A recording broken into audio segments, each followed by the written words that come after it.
When you try to do the install, please make sure UG logo is face to you. Then spin in your uGWAN antenna tight. You don't need to spin all the way down. That is reserved the length of the thread for future antennas.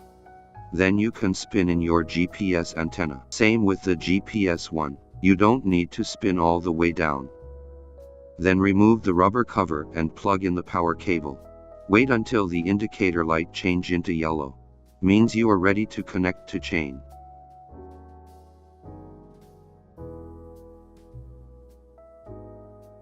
"2,000 years later."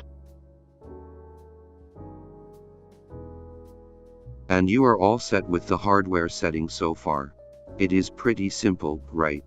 And I will see you in the next video. Bye.